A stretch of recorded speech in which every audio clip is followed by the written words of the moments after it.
There's a strange truth that most people never realize. They spend their entire lives searching for peace, only to end up learning how to numb themselves emotionally.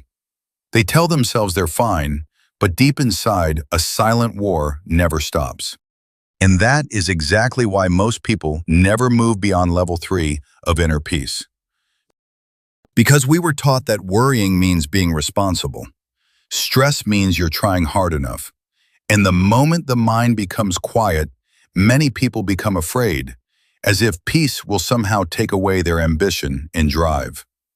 But the truth is the complete opposite. The clearest decisions are often made when there is enough peace within you. Then there's something even stronger than fear, the ego. The ego needs suffering to survive. It clings to the identity of someone who was hurt, betrayed, rejected, or treated unfairly. And the moment you begin to heal, the ego becomes the very thing that fights back the hardest. But perhaps the hardest truth to accept is this. Reading hundreds of books about peace will never be enough. Real change only happens when life breaks you open, when you sit alone with yourself in silence and slowly learn how to live differently day by day. Because in the end, peace is not a destination. It is the way you walk through life. Have you ever wondered why some people can lose everything and still remain steady, while others collapse for an entire week because of a single harsh comment? The secret is not their circumstances. The secret is the level of inner peace they've reached. Today, I want to share something that very few people truly talk honestly about. Inner peace does not come in just one form. There are 7 different levels to it. And the frightening part is that most of us, even those who believe they are already spiritually mature, are still trapped in level 1 or level 2 without even realizing it. So, what level are you standing on? The answer may surprise you. Level 1, reaction. Approximately 80% of the population. Think back to the last time someone said something that instantly made you furious. Maybe it was a comment on social media. Maybe it was an offhand remark from a family member during dinner. Maybe it was just a certain look from a coworker that made you feel something was wrong. And suddenly, the anger rushed in. Your heart started beating faster, and your mind began creating dozens of responses. You didn't choose to be angry. You just suddenly were. That is level 1, and it's where nearly 80% of people on this planet live every single day, including those who are educated, successful, and appear calm on the surface. At this level, emotions are not something you have. They are something that happens to you. When someone praises you, you feel happy. When someone criticizes you, you feel hurt. Rain ruins your mood. A change of plans creates anxiety. Life at level 1 is like a small boat drifting in the middle of a vast ocean. Big waves shake it violently. Smaller waves shake it gently, but the boat is never truly still. And the saddest part is that the person inside the boat rarely realizes they are being controlled by the waves, because they are too busy blaming the waves themselves. Have you noticed? People living at level 1 often say things like, "They made me feel this way," or, "If the situation had been different, I would have been fine." They constantly search for external reasons to explain their internal state. And to be fair, that's not entirely wrong. The human brain was designed thousands of years ago to react quickly to its environment as a survival mechanism. The problem is that the same survival system is now being triggered because nobody liked your post online, not because you're facing a tiger in the wild. Life at level 1 is exhausting, even if people don't always understand where that exhaustion comes from. They just feel like life is full of problems, that other people are constantly irritating them, that nothing ever goes the way they want. They dream of a future where everything finally becomes perfect, believing that peace will come afterward. But that day never arrives, because peace is not something the outside world can give you. The good news is this: level 1 is not a life sentence. It is only the starting point. And realizing that you are here may actually be the beginning of a journey that is deeper, longer, and far more meaningful than you ever imagined. Level 2, awareness, approximately 60% of the population. One afternoon, a woman was sitting in a meeting when she received a text message from her husband. The message was only a few words long, but it was enough to make her blood boil instantly. She felt the anger rise up into her chest, but this time, instead of replying immediately, she paused. She looked at the feeling inside herself, and a strange thought appeared in her mind. Wait, I'm getting angry. It sounds simple, but that is exactly the moment a person steps into level 2. The difference between level 1 and level 2 is not that you no longer feel anger. It's that between the trigger and the reaction, a tiny space begins to appear, just enough for you to notice what is happening inside you. Viktor Frankl, the psychologist who survived Nazi concentration camps, once wrote that between stimulus and response, there is a space where human freedom exists, and within that space lies the power to choose. People at level 2 begin to become observers of themselves. They still get angry, anxious, and sad, but now they recognize those emotions as they happen, instead of being completely consumed by them. It's like the difference between standing in the rain and watching the rain from behind a window. You still see the storm, you still know the rain is cold, but you are no longer drenched by it. One of the most common practices that leads people into this level is meditation. Not meditation in the sense of forcing the mind to stop thinking, because the human brain was never designed to become completely silent. Real meditation is learning to sit still and watch your thoughts pass by without chasing every single one of them. Therapy can also open the door to this level as people learn to name their emotions, understand the roots of their reactions, and slowly stop identifying completely with every feeling that arises. But level 2 has its own trap. Many people reach awareness and stop there, turning self-awareness into nothing more than an endless analysis game. They can explain perfectly why they react the way they do. I behave like this because of childhood trauma. I'm anxious because I have control issues. They understand themselves deeply, yet their behavior never truly changes. And understanding without transformation is like owning a map, but refusing to take a single step.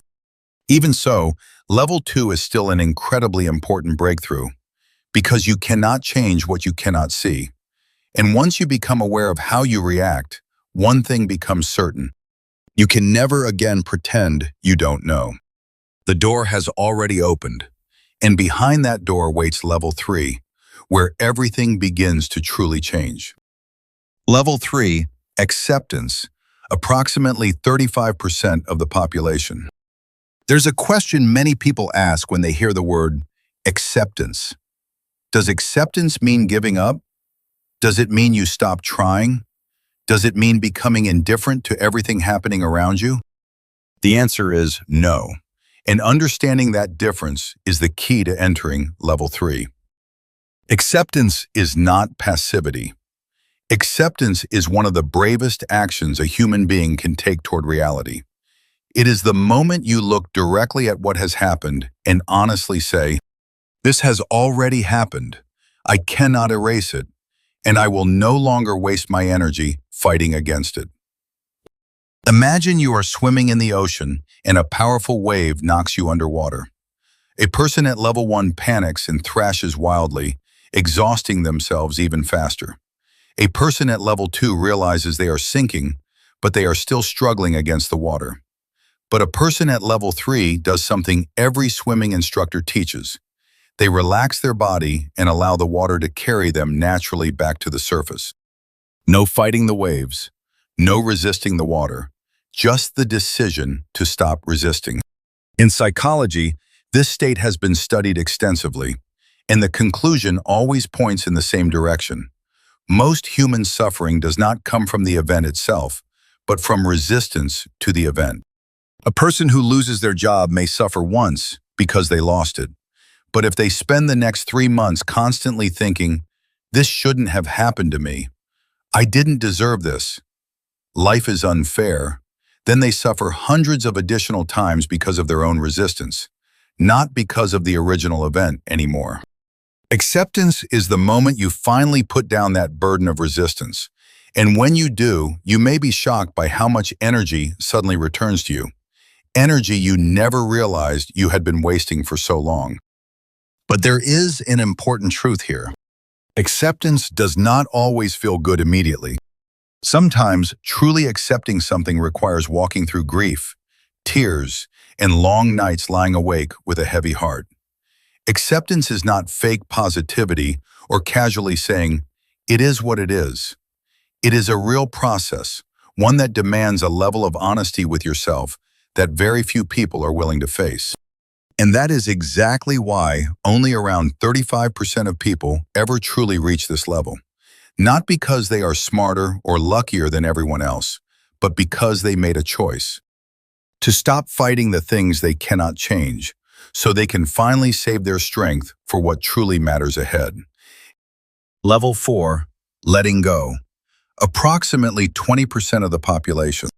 If level 3 is about stopping the fight against what has already happened, then level 4 is something even deeper and far more subtle. It is the moment when you not only accept reality, but also let go of the expectation that life must unfold exactly the way you wanted from the beginning. At first, it sounds similar to level 3, but in truth, they are very different. Imagine a farmer planting rice. He tills the soil, plants the seeds, waters the field, and cares for the crops every single day. He does everything within his power. Then he waits. If the harvest is abundant, he smiles. If drought arrives and the crops die under the heat, he does not collapse. Not because he doesn't care, but because from the very beginning, he understood that his responsibility was to plant and nurture, while the final outcome would always depend on forces beyond anyone's control. He gives his full effort, then releases his grip. That is letting go. In modern life, letting go is deeply misunderstood. Society teaches us that clinging tightly to outcomes means responsibility, seriousness, maturity. Meanwhile, releasing expectations is often labeled as weakness, lack of ambition, or giving up too easily. And because of that misunderstanding, many people stop at level 3. They sense that something greater exists beyond it, yet they are too afraid to move forward. But the truth is, letting go does not contradict effort. People at level 4 still work hard. They still have goals. They still care deeply about what they are building. The difference is that they no longer place their entire inner peace on whether the outcome matches their expectations. They understand that effort belongs to them, but results do not entirely belong to them. And when failure arrives, it does not destroy them, because their foundation was never built upon the outcome in the first place. Buddhist philosophy calls attachment the root of suffering. Modern psychology calls it outcome dependency. Different words, same truth. The moment your happiness becomes chained to a specific result, you hand control of your life over to something you can never fully control. Letting go is how you take that power back, not by controlling the outcome, but by refusing to let the outcome control you. Level 4 requires something very few people ever truly develop: trust. Trust that even when life does not unfold the way you hoped, there may still be meaning within it. Trust that sincere effort is never wasted, even if the result arrives in a form you never expected. And it is precisely that trust that opens the door to one of the most beautiful states a human being can experience: the state waiting at level 5 above. Level 5, presence, approximately 10% of the population. There was a famous study conducted by researchers at Harvard University in which they tracked the thoughts of thousands of people over several days. The results revealed something astonishing. On average, human beings spend nearly 50% of their waking lives thinking about something other than what they are doing in the present moment. In other words, half of our lives are spent somewhere else, not where we actually are. And the study uncovered something even more important. Whenever the mind wandered like this, people tended to feel less happy, regardless of whether they were thinking about pleasant things or painful ones.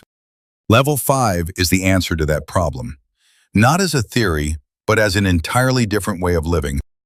People at level 5 no longer live mainly inside their heads. They live inside the moment itself.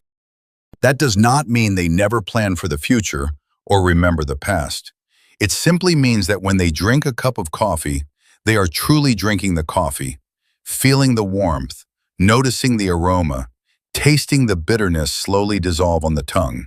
When they speak with someone, they are genuinely listening, not secretly rehearsing their next response while the other person talks. When they work, they are fully present with the work itself, instead of being half there and half trapped in anxiety about the outcome. In psychology, this state has a beautiful name: flow.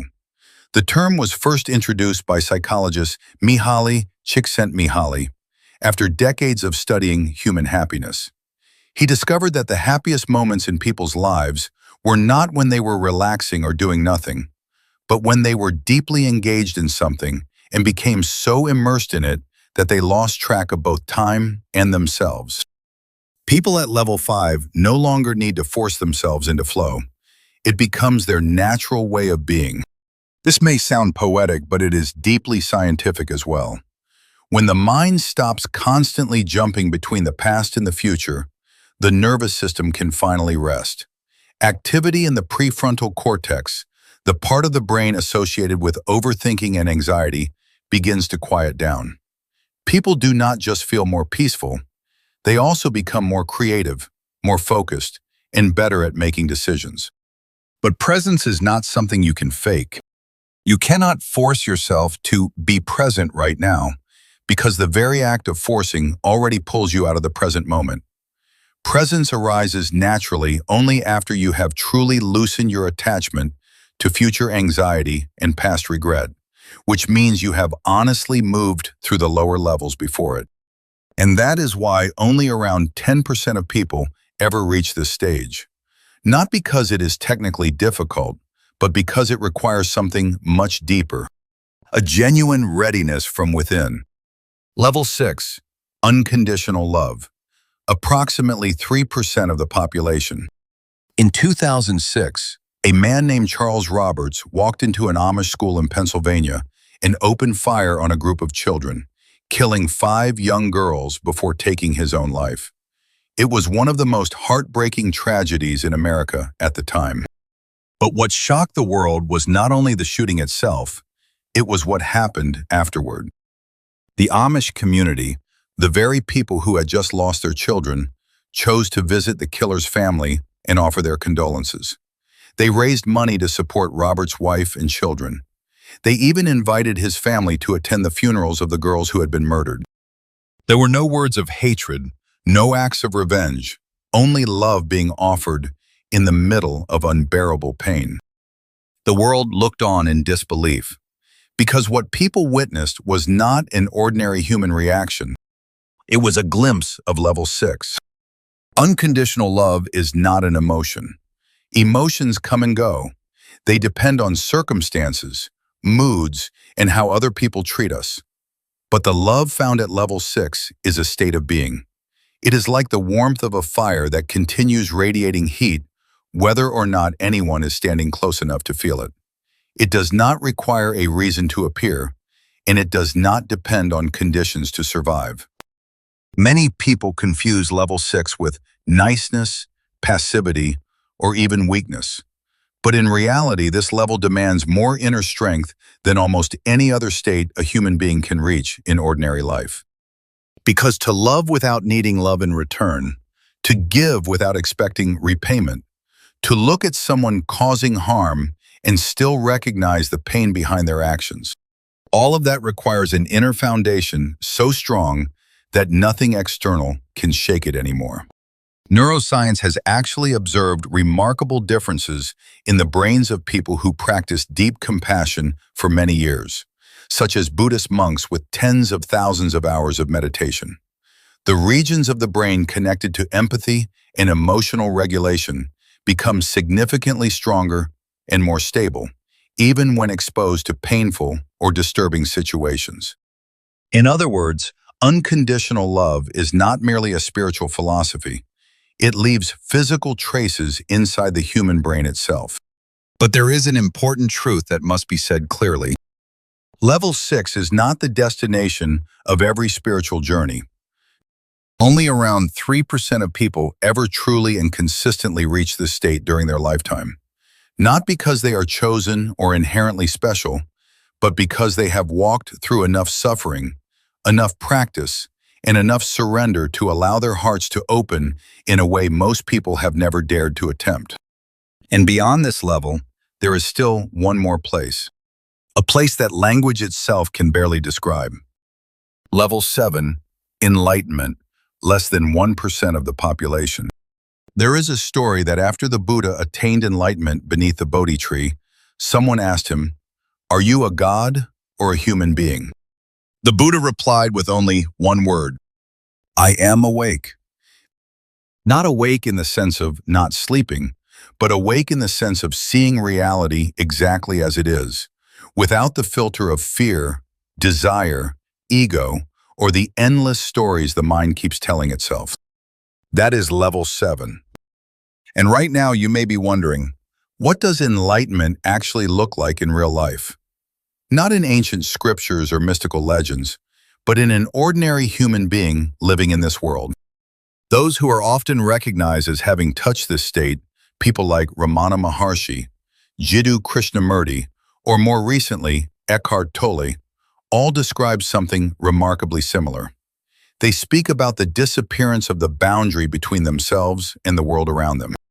Not in the sense of becoming vague or unconscious, but in the sense that the feeling of, "I am a separate self observing life from inside this body," suddenly no longer feels absolutely real.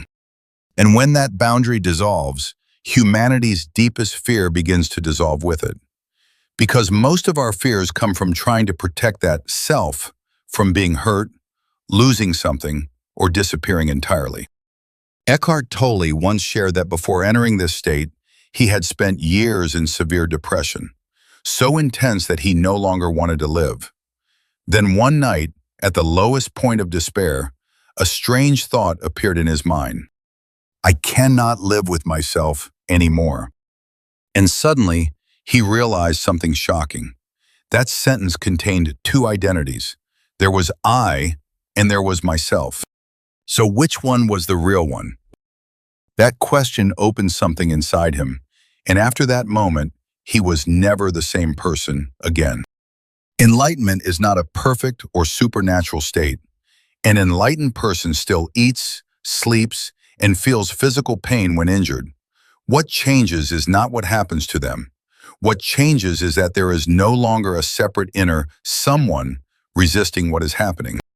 The peace found at this level is not something that must be protected or maintained. It is the foundation beneath everything, like the stillness at the bottom of the ocean, no matter how violent the waves become on the surface.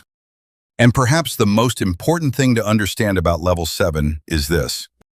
No one reaches enlightenment by trying to achieve enlightenment. Every deliberate effort to become enlightened still carries the ego's desire to obtain something, and that very ego is the final barrier itself. Enlightenment is not something you acquire. It is something you recognize, often only after a long journey of letting go of everything, including the desire to become enlightened. That is why fewer than 1% of people ever touch this level. Not because it is impossibly far away, but because it requires you to stop being the one who is searching.